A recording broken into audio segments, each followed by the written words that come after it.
मेरे लवर्स भी हैं, मेरे हेटर्स भी हैं। ये इज्जत अल्लाह की तरफ से है, किसी की जिल्लत है तो वो अल्लाह की तरफ से है। उनके लिए जरूरत है कि नॉक नॉक कि हमने जो कुछ भुगतना था, जो कुछ बैड टाइम जो भी हमने देखना था वो देख चुके हैं। हसन अयूब खान के तमाम देखने वालों को अस्सलाम वालेकुम नाजरीन। आज इतवार का रोज़ है 20 अप्रैल और 2025। नाजरीन, आज मेरे जहन में आ रहा था कि अप्रैल है तो फिर आगे मई भी आने वाला है। तो मई में से याद मुझे आया 9 मई। तो 9 मई के हवाले से मैं सोच रहा था कि तहरीक इंसाफ ने यानी उससे क्या मिसकैलकुलेशन हुई है कि वो 9 मई कर गुजरी। तहरीक इंसाफ ने ना सिर्फ अफवाज पाकिस्तान के ऊपर फिजिकल हमला किया, बल्कि 9 मई के बाद उसने डिजिटल हमलावर भी हुई। और क्या आज जो सूरत हाल है, क्या इन हमलों के बाद क्या नुकसान अफवाज पाकिस्तान का हुआ या नुकसान में तहरीक इंसाफ रही? क्या पाक फौज जो है इसने क्या जो सोच थी पाकिस्तान तहरीक इंसाफ की कि वो इस किस्म का मनफी प्रोपेगेंडा करने के बाद क्या अफवाज और अवाम के दरमियान जो है वो खलीज पैदा कर पाएगी, क्या वो कामयाब रही या नुकसान रही? तो इस हवाले से बात करते हैं। तो मिस कैलकुलेशन के हवाले से तो यकीनी तौर पर जो मेरी राय है, बहुत बड़ी मिस कैलकुलेशन की है पाकिस्तान तहरीक इंसाफ ने। पाकिस्तान तहरीक इंसाफ ये समझ रही थी कि एक मुनज़्ज़म तरीके से हमला करेगी और 9 मई के बाद chief of army staff Hafiz Saeed Asim Munir की जगह कोई नया chief of army staff appoint हो जाएगा। ऐसा तो ना हुआ, क्योंकि देखें अफवाज पाकिस्तान एक मुनज़्ज़म इदारा है। आर्मी चीफ दाएं देखता है तो पूरी फौज दाएं देखती है, आर्मी चीफ बाएं देखता है तो पूरी फौज बाएं देखती है। डिसिप्लिन का ये जो है वो वहाँ पर एक निज़ाम है, कड़ा निज़ाम है।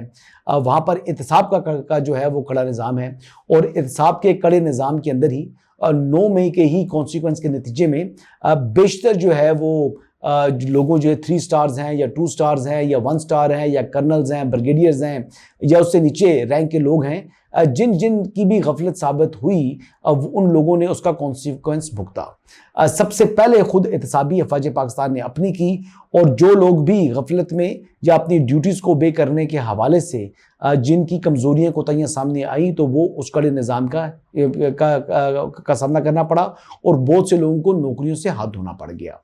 रहा सवाल जो है वो एक 3 स्टार ऐसे का जिनको रिटायरमेंट के बाद गिरफ्तार किया गया, यानी जनरल रिटायर्ड फैज़ हमीद का, तो उनका भी इस वक्त जो ट्रायल है वो जारी है। फील्ड कोर्ट मार्शल की कार्रवाई का इनिशिएट उनके खिलाफ हुई है और इसी मामले के अंदर इस बात की तवक्को है कि जो 9 मई के मास्टरमाइंड हैं इमरान अहमद नियाजी, उन्होंने भी आना है। अच्छा, इसमें फौज का नुकसान करने के हवाले से जो काविशें हुई, जो कोशिशें हुई, जो मनफी प्रोपेगेंडा किया गया, इसमें तहरीक इंसाफ की जो मदद की गई वो हिंदुस्तान के बहुत से अकाउंट्स ने आकर, रॉ ने या हिंदुस्तान की हुकूमत ने जो है वो डिजिटल हमले के अंदर वो हमलावर हुई।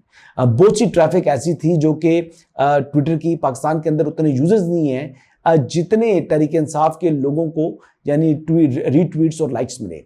और इसके अलावा उन्होंने अपने भी को बोट्स का एक निज़ाम बनाया हुआ था, जिस हवाले से फिर FIA की कार्रवाइयाँ हुई और कार्रवाइयों के बाद बहुत से लोग गिरफ्तार भी हुए, फिर कुछ लोगों को जमानतों पर रिहाई भी मिल गई। अभी जो अफवाज पाकिस्तान ने एक नया जो है वो सिस्टम, आपको मालूम है कि 3-4 माह से ये सिस्टम जारी है कि हमारे जितने भी 3 स्टार्स हैं, वो चाहे वो कोर कमांडर्स हैं, चाहे वो DGISPR हैं, ये तमाम के तमाम मुल्क के तूरो अर्ज में जितनी भी यूनिवर्सिटीज़, कॉलेजेस, तालीमी इदारे हैं, मदरसे हैं, वहाँ का दौरा कर रहे हैं, वहाँ पर जाते हैं, यूथ को अपने के साथ इंगेज कर रहे हैं, वहाँ पर क्वेश्चन आंसर्स जो हैं वो लिए जा रहे हैं। तो ऐसी सूरत हाल के अंदर अब ये चीज़ ऐसी जो मिसकैलकुलेशन पाकिस्तान तहरीक इंसाफ से ये हुई कि उनका ख्याल था कि जो हमारे फौजी अफसरान हैं ये अवाम के अंदर या यूथ के अंदर जो है वो जा नहीं पाएंगे। लेकिन हमने ये देखा ये कि चाहे कोई बड़ी यूनिवर्सिटी है या जो मदरसा है, वहाँ पर हमारे जो कोर कमांडर्स हैं या DGISPR हैं, ये जो है वो मतवातर जा रहे हैं, वहाँ पर जाकर यूथ के सवाल और जवाब जो है वो ले रहे हैं।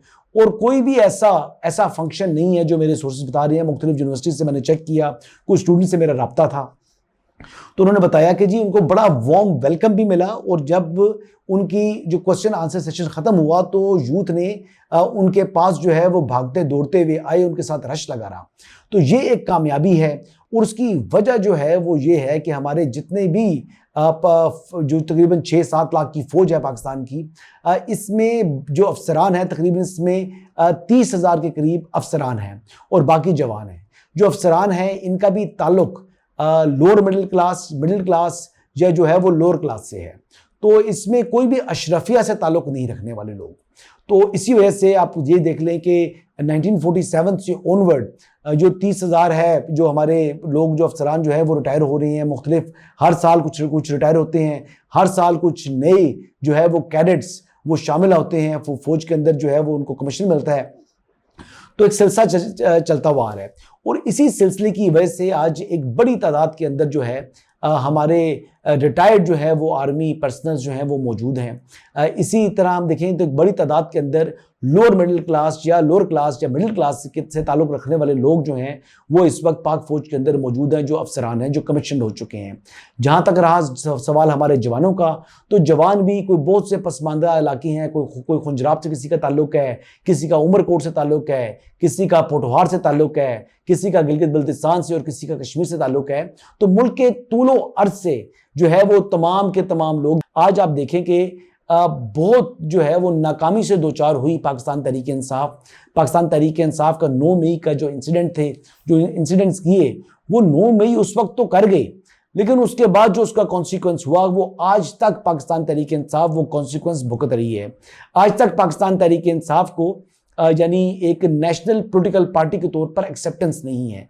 आज तक पाकिस्तान तहरीक इंसाफ वो स्याह धब्बे अपने चेहरे से साफ करने की जो है कोशिश में जो है वो मसरूफ है, लेकिन उन धब्बों को साफ नहीं कर पा रही। तो 9 मई जो है आने वाला है और 9 मई के हवाले से 1 साल गुजर चुका है। 9 मई को अपने दिल के ऊपर जख्म के तौर पर ये कौम जो है वो देख रही है। इस अपने दिल के ऊपर जख्म के तौर पर जो है हमारी अफवाज देखती हैं। सो लिहाजा 9 मई के हवाले से किसी किस्म की कोई रियायत जो है वो आज तक पाकिस्तान तहरीक इंसाफ को नहीं मिली और ना ही आने वाले दिनों में बज़ाहिर को ऐसे इम्कानात दिखाई दे रहे हैं कि उनको ऐसी कोई जो है वो जो उनके लिए उनकी मुश्किलात कम हो सकती हैं। सो लिहाजा पाक फौज के जो कोर कमांडर्स हैं, पाक फौज के जो 3 स्टार्स हैं, ये यूथ के पास जो है वो जाते रहेंगे, यूथ को एंगेज करते रहेंगे, यूथ के साथ अपना जो राब्ता है वो कायम करते रहेंगे और ये राब्ता जो है वो हर गुजरते दिन के साथ मजीद मजबूत हो रहा है। लोगों को इस हवाले से बखूबी इल्म हो चुका है कि इस वक्त उनको चाहिए क्या। अगर इमरान खान जेल के अंदर हैं तो लोगों को इस बात की परवाह नहीं है। इमरान खान की जो है वो करप्शन और करप्ट प्रैक्टिस साबित हुई है, तो इसकी परवाह लोगों को है कि वो शख्स जिसको महात्मा बना के पेश किया गया, इसमें यह बात मैं कहते हुए मुझे बिल्कुल कोई आर नहीं है कि इमरान खान को महात्मा बनाने में सबसे बड़ा अगर कसूर है तो वो माजी की इस्टेब्लिशमेंट का है। इमरान खान के जो इमेज बिल्डिंग जो की गई, जिस तरीके से इस्टेब्लिशमेंट ने की, इमरान खान को जिस तरीके से लॉन्च किया गया और इमरान खान के प्राइम मिनिस्टर बनने के बाद जिस तरीके से उनको प्रोटेक्ट किया गया, ये तमाम का तमाम कसूर जो है ये माजी की इस्टेब्लिशमेंट के ऊपर आयद होता है। उनको बरी ज़िम्मा नहीं करार दिया जा सकता। और 9 मई करने के हवाले से जो जुर्रत पैदा हुई इमरान खान में, उसकी जिम्मेदारी भी माजी की इस्टेब्लिशमेंट के ऊपर मैं आयद करता हूं। लेकिन मौजूदा इस्टेब्लिशमेंट ने वाज़े दो टोक अंदाज में एक तो प्रोजेक्ट इमरान खान से इज़हार लाताल्लुकी किया और ना सिर्फ इज़हार लाताल्लुकी किया बल्कि अपनी माजी की गलतियों का जो है वो मदावा भी वो कर रही है।